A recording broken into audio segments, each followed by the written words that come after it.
Hi friends, welcome to my channel. Gautam Ahalya ఇద్దరు అనామిక అతిథి ఉన్న గుడికే వెళ్తారు. అక్కడ ఒక చోట జనం గుమిగూడు ఉండడంతో అక్కడున్న ఒక పెద్దావిడని అక్కడేంటి ఎంతమంది జనం ఎందుకున్నారు అక్కడ అని గౌతమ్ అడుగుతూ ఉండగా, మనకేమైనా తీరని కోరికలుంటే వాటిని ఆ చీటీలలో రాసి ఆ బాక్స్లో వేస్తే ఆ కోరిక తీరుతుందంట.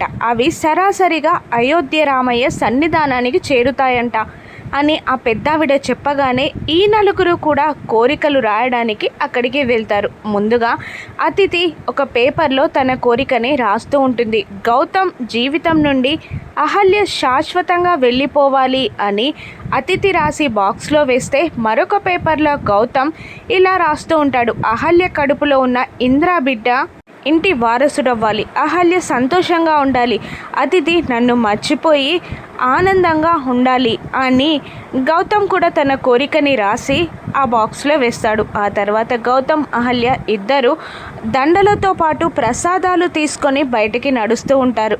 ఇక మరోవైపు అతిథి అనామికతో ఆ కోరికల పెట్టె ముందు నిలబడి గౌతమ్ ఏ కోరిక రాశాడో మనం చూడాలి అని అంటూ ఉండగా, అనామిక చాలా పేపర్స్ ఉన్నాయి కదా అతిథి అని అంటూ ఉండగా తన రెడ్ కలర్ చున్నీని ఆ బాక్స్పై కప్పేసి దొంగతనంగా ఆ బాక్స్ని ఎత్తుకొని వెళ్ళిపోతుంది అతిథి.